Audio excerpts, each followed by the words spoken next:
নমস্কার বন্ধুরা, আমি মণিদীপা আবার মনিজ ওয়ার্ল্ড নিয়ে চলে এসেছি। নিরামিষের দিন মানে সেদিনকে মাথা খারাপ হয়ে যায়, কি রান্না হবে। তাই ভাবলাম আমি নিরামিষের দিনে চটজলদি যে রান্নাটা করতে পারি, আর আমার মেয়ের খুব ফেভারিট এই খাবারটা, তাই ভাবলাম তোমাদের সাথেও একটু শেয়ার করে নিই। ছোলার ডালের ধোকা। প্রথমে ডালটাকে বেটে ভালো করে তেলে নাড়াচাড়া করে নিয়েছি।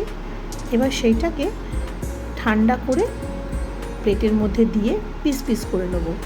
তো সেটাকে আগে ভালো করে হাত দিয়ে সেট করে একটু কিছুক্ষণের জন্য ফ্রিজে রেখে দিলাম। আর আমি যখন ডালটাকে বাটি তখন একটু ডালটা যাতে মুখে লাগে বেশ একটু কটকট করে সেরকমভাবে রেখে দিই, কারণ এটা আমার মেয়ের খুব পছন্দ। তারপর পিস করে নিয়ে এগুলোকে সাইড থেকে যেগুলো বেশি হয়েছে সেগুলোকে সরিয়ে দিলাম, আর বাকিগুলোকে ভেজে নিলাম খুব ভালো করে।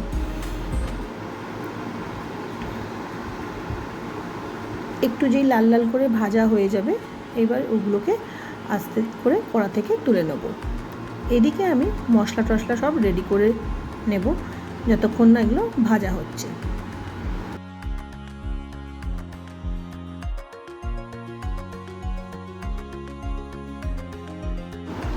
বড়াগুলো ভেজে নিয়ে তুলে নিলাম, দিয়ে আলুগুলো এবার একটুখানি ভেজে নেব ওই তেলেতেই। নুন হলুদ মাখিয়ে রেখেছিলাম আলুগুলো, সেগুলো হালকা করে লাল লাল হবে, আর সেটাও ভেজে তুলে নেব।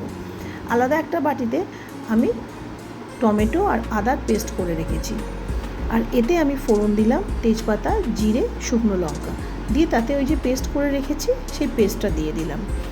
আর আলাদা করে একটা বাটিতে পোস্ত আর একটুখানি তিল বাটা করে রেখে দিয়েছি, সেটাকে একদম লাস্টে দেবো।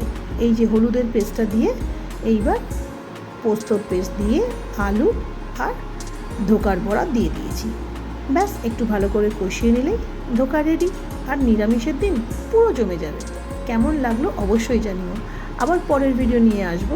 টাটা।